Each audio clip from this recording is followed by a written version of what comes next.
Hello, and welcome back to another episode of Let's Talk. I'm Jade Harrell, and I'm joined by my honey bunny, Amber Clear. Amber, welcome back. Hey. How have you been? Good. How have you been? I've been. What are you focusing on now? What are you doing? What am I doing now? Now I am building better systems to keep me from falling off the rails. I like Example, planning a little more ahead, showing up a little more early, having my thoughts a little more together, I think. How about you?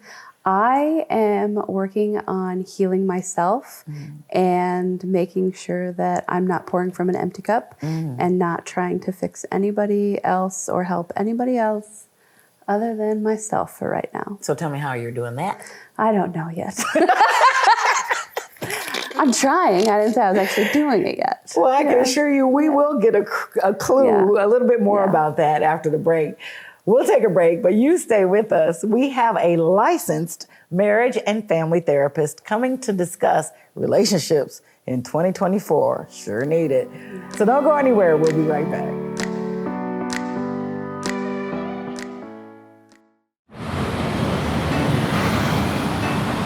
Hey, let's check out this park.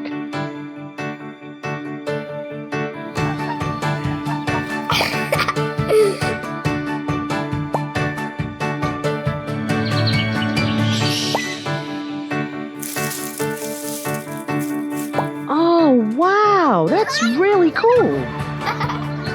To find a great local park or forest near you, go to discovertheforest.org. Welcome back to Let's Talk and a new year. As 2023 came to an end, so too did many marriages and relationships. And inside, relationship flaws exposed personal accountability that left people very confused. Well, we want you to have an exceptional relationship with your significant other in this year to come. So joining us today is licensed marriage and family therapist and practice owner of St. Louis Couples Counseling and Coaching to speak with us about ways to keep those relationships meaningful and thriving. Please help us welcome Melissa Chosid to the program. Thank you for joining us. Thank you so much for having me. You couldn't have come at a better time, Melissa. We need counseling and coaching. I'm here. Talk about the aspect of coaching as well as counseling and why there's a distinction between the two. Yeah, so a lot of people, when they come to therapy, they just need to process what's happening in their life. Couples counseling is a lot more active. Your therapist should be really involved in correcting certain behaviors and teaching you appropriate skills to use with your partner. So that's where the coaching aspect comes in, is that I can come in and really give you concrete advice about how to manage your relationship. Does it work if only one party of the relationship drags the other party and only one person wants to work on it?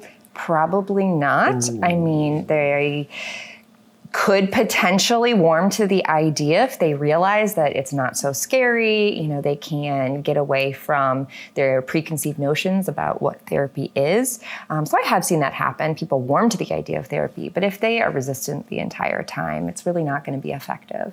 Oh, wow. So what has been our pain point? What has made relationships and marriage so difficult this time? Yeah, I think a lot of what I see in my practice is the way people try to protect themselves from their partners. You know, our relationships require a lot of vulnerability and direct communication and honesty. And when we start to feel like our relationships aren't emotionally safe, then we start to protect ourselves in some nasty ways that ultimately erode that connection even more. So how do you even coach vulnerability? How do you acquire that skill if that protective instinct is so natural to us? Right. So part of that is it's like helping people take off their armor. So I help people identify what their armor is. How are they protecting themselves in their relationships? Are they particularly critical to their partners? Are they defensive with their partners? Do they shut down? Yeah. You know, are we contemptuous? The ways that we respond to our partners, those are defense mechanisms that we're trying to employ to protect ourselves, but ultimately it's causing so much more of a rift. Is it ever too late to fix a relationship? That's a really good question. I'm going to give you a wishy-washy answer, which is it depends. I just think if two people are really determined to do the hard work, you may think it's too late. And I have seen couples come into my office, and after the first session, I'm like, "Ooh, I don't know what's going to happen with these two." And, fast forward a year, I'm getting update emails from them that they're in this wonderful space and they're traveling together and their relationship is better than ever. I think when people are incredibly hurt by one another and they still have those deep feelings, whether it's deep feelings of almost hatred or disgust, that means there is still a feeling there that can be changed into love. It's when people become like apathetic almost or uncaring that I think it's unsalvageable. Yeah. What I would challenge about that is that I think we can love someone and still have a really damaging relationship with that person. Absolutely, yeah. And so just because there's love left doesn't mean that we can move forward if both people are still too determined to be contentious and nasty and toxic toward each other. So I'm 21 years in mine, if I have to reveal. Can't help but take advantage of this opportunity to learn. If there's so much water under the bridge, are we even making an accurate assessment of where we are about it? It could be so teamed with hurt that I don't know if I'm determined, or I don't really know what I'm seeing to say, hey, let's keep trying. I'm just in a place of how do you even unsee, undo, let go of things after you've been in a relationship for a long period of time. Right. And we can get stuck in what we call negative sentiment override, which basically means everything my partner says or does just drives me crazy. Yeah, and I can't stand how they chew. Right. Or I take the most benign. But that's not the real issue. The Right. issue is all these other things, and that's just what people focus on. That's not the real issue. Right. And that's override because that's our default. But we might take the most, Safest path. like innocuous thing and go, well, what did you mean by that? Are you saying something about me, right? And so in your situation, what it sounds like is there's a lot of history that maybe hasn't been processed and there hasn't been an understanding and a sense of healing and mutual understanding and growth that came out of any of these things. So they just build and accumulate, and that builds distance between us and our partner. Well, if these things take time, so we're doing much better. And I think we're taking into consideration those You've things. worked at it though. It's not We just that did. it happened. It did. You've And it put the takes work time. in. Both of you. So how put long? the work Look in. at my sweetie. I appreciate that. Love me some Amber. But so these things didn't happen overnight. How do you unpack that and reverse It does the take deterioration? time. It really does take time, and it's not just unpacking the content of what happened, right? Like the play-by-play of it all, but it's also learning how to connect in a different way together, having better relational skills together. And that's the piece about, personal responsibility that's so important. We come into therapy going, I'm pointing fingers at my partner, right? And what I do is I help clients take a U-turn and go, okay, how can I be responsible for I my love part that of this? U-turn, like wild absolutely. U-turn. Yeah, absolutely. Take a turn to focus a little bit on you. And in long-term relationships, we're not even the same kinds of people. What is your hack for finding a middle ground or the intersection of I'm different, we've been here, and how do we look at this new and different? A big thing is that as we grow in relationships with our partner, we have to be comfortable with growing separately and trusting that we won't grow apart, right? So if I'm possessive... Would you run that by me one more time? Yeah. That's so powerful. We have to be comfortable with growing individually from our partner without growing apart. Right. And so we have to be encouraging our partners to be who they are, to have their interests, to have their hobbies, to excel in their careers and their other relationships with friends or family or whatever that is. And we have to be doing the same. Wow. And so I think if there's been an expectation in the relationship that you have to be the same person you were when we were 25 or 30 years old when we got married, that's going to be impossible to live up to. Sure. Melissa, we're trying to figure out how to reverse the deterioration, and I appreciate the perspective. You had 4 points that I probably need to commit to memory so I can stop doing.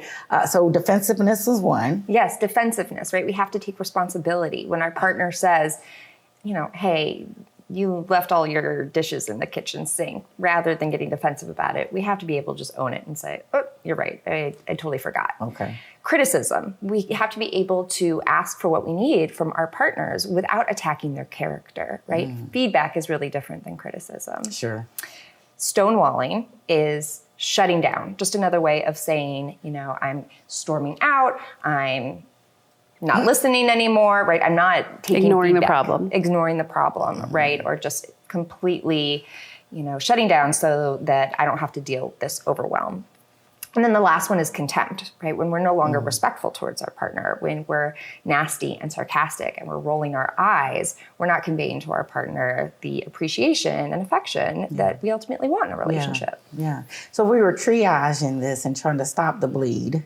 What's the very first thing we need to do as we look inward, make that U-turn, that Y-O U-turn? Yes. I think the U-turn is that very first thing you need to do. You are responsible for your relational behavior. You can't control your partner. You cannot, there's no way to hack your behavior in order to change their behavior. But when you're talking about that, your behavior can include your reactions to their behavior.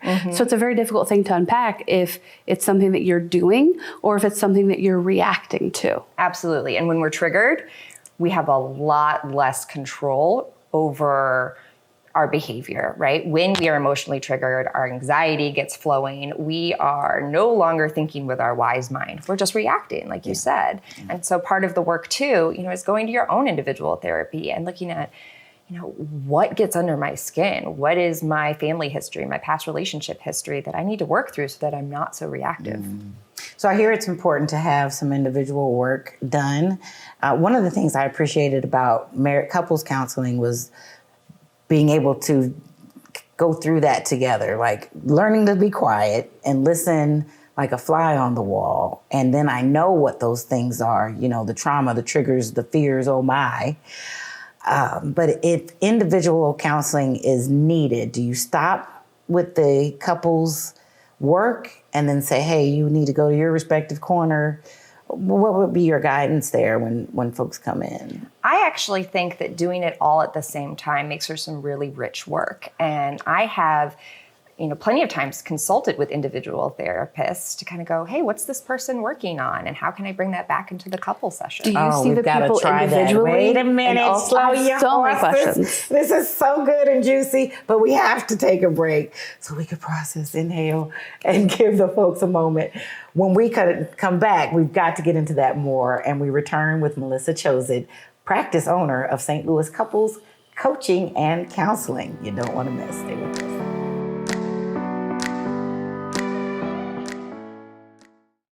I'm Jenny Garth, and as a mother of 3, I know kids worry about a lot of things. Getting enough food to eat shouldn't be one of them. But here in America, that is a real worry for 1 in 5 children. This is unacceptable, and something Feeding America is working to solve. Through a nationwide network of food banks, Feeding America serves virtually every community in the United States, including yours. See how you can help your community. Visit feedingamerica.org. Together, we can solve hunger. Together, we're Feeding America. Welcome back to Let's Talk. And I know you couldn't wait for us to get back because we are chatting with licensed marriage family therapist Melissa Chosid, who gets us and is trying to get us to a better place in relationship. Amber, I know you were ready, and I want to hear this question too. I want to know how to know when it's time to leave, because I think the expression is that men don't know how to leave and women don't know when to leave. And I think that especially in terms of like mental health crises, that a woman will look at it as, this man stood by me during all of my surgeries or whatever it is. But then mental health is no different than physical health. So how long do you stay with that person when it's detrimental to your own personal life? Yeah, and as you're counseling to Does it end or does it keep going? Or like, do you do separation counseling, especially if there's like... Yeah. All great questions. So I think you answered part of your question yourself, Amber, when you said it's detrimental to you.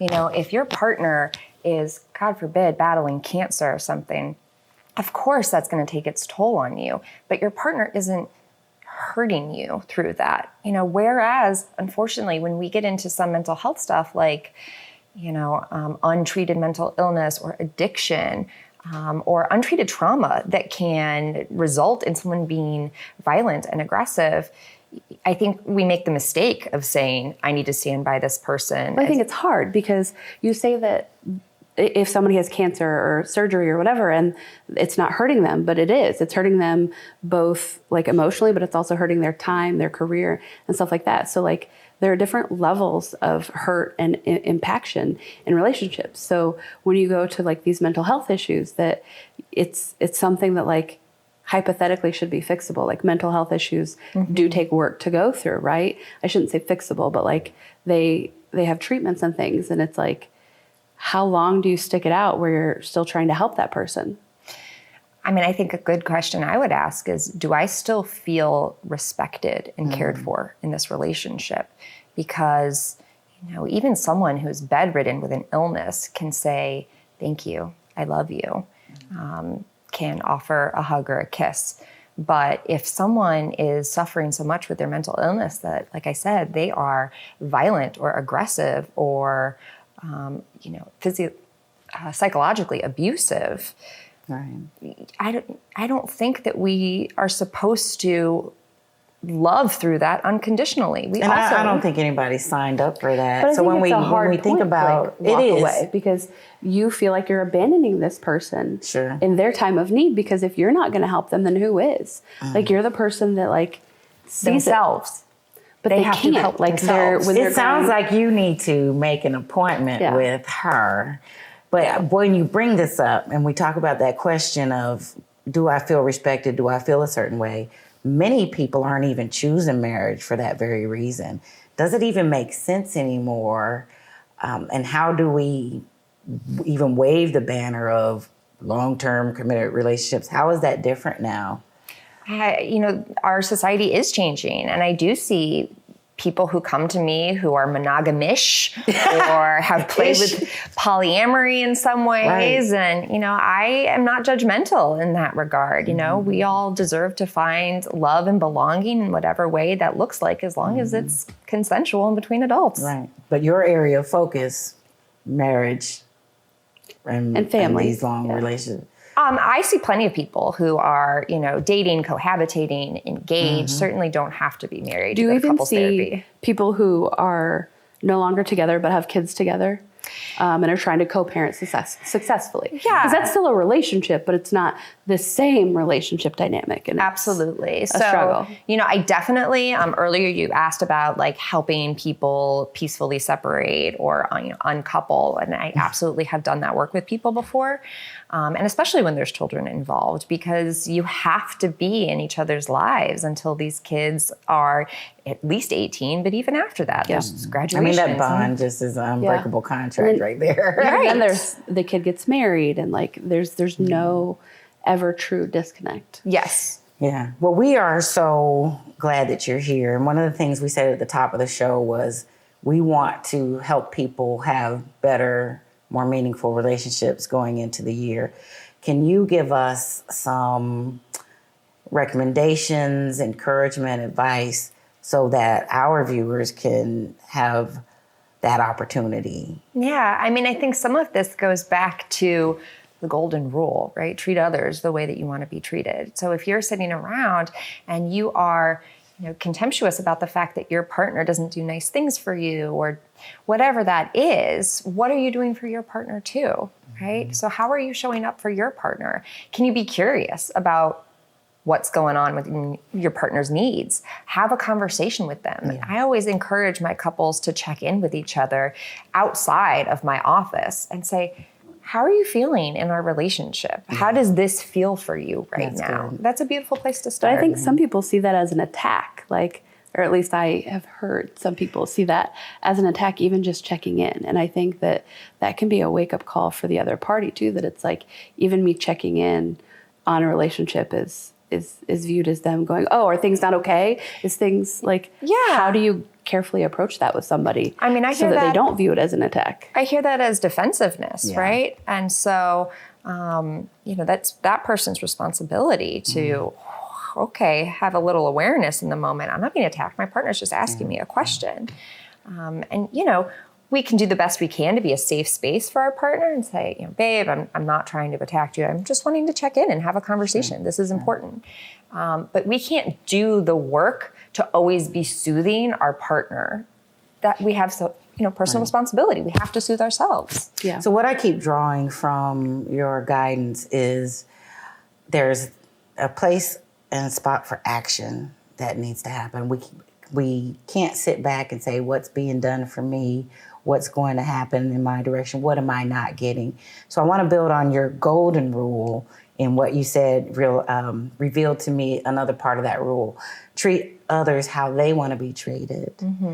And be clear about how you want to be treated. Absolutely. So that I can equate what to do without necessarily defining what it is.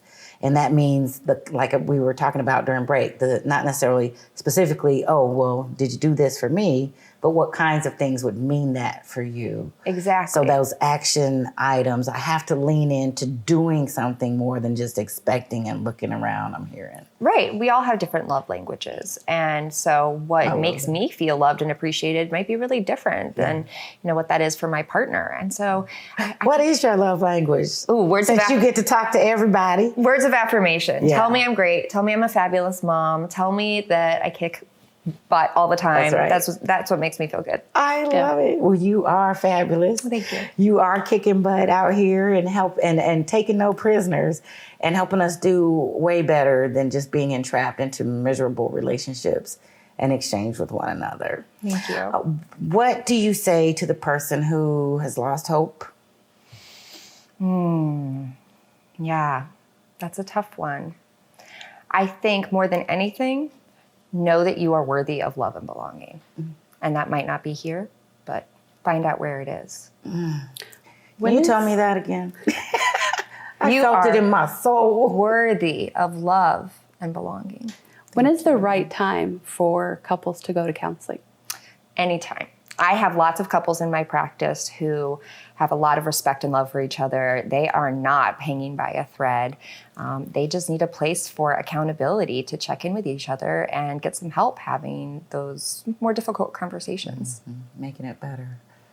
How do you find yourself inside your marriage, your individual self, and that growth and those things you were talking about? Because many of our watchers are women and have given their lives to relationships and obligations and presumed leadership. What's your recommendation for us to find ourselves, our happy and our individual components, that we don't have to keep expecting it to be fed to us by our partners? Yeah, I mean, we have to recognize that, again, we deserve that time for ourselves, whether it's a yoga class or an art class or time with friends or, whatever that is, we have to take that time. It's not always going to be given to us, and especially if we're parents, we're just always giving and being taken from. And so to be very firm about, I'm going to make this time for me because I deserve it. That's good for yourself. Well, that's the part you said takes practice. And so I encourage you to take that practice. Love yourself so that you can learn to love and how people can love you. Melissa, have you been rich for us? I'm set for a few months. Thank you so much for joining us and helping us through this.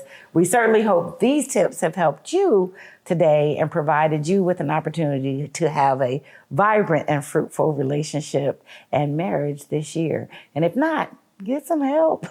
For more information, be sure to visit stlcouplescounseling.com. Stay encouraged and stay with us. There's more Let's Talk when we return.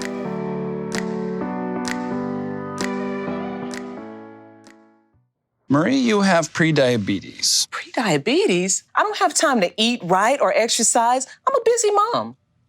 Oh, you're a busy mom. Yeah. This is great news. Busy moms never get prediabetes. Wait, what? Let me just... Yeah, this is all the people at risk for prediabetes, and way over here, busy moms.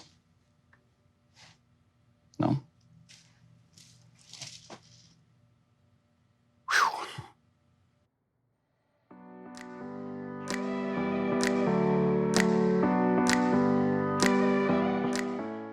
We are back on Let's Talk, and I am speechless.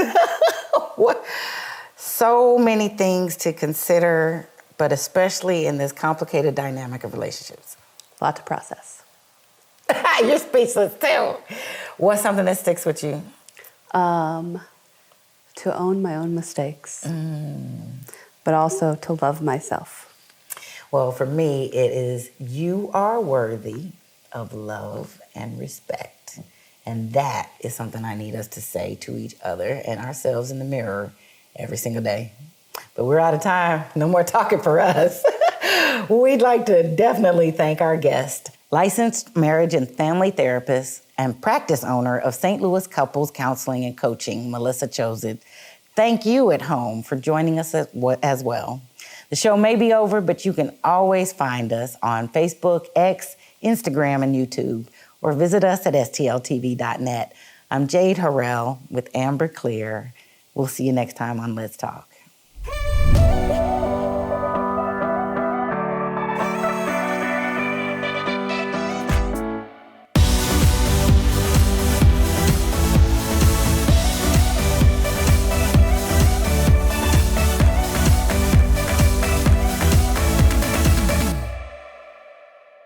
Definitely thank our guest, licensed good.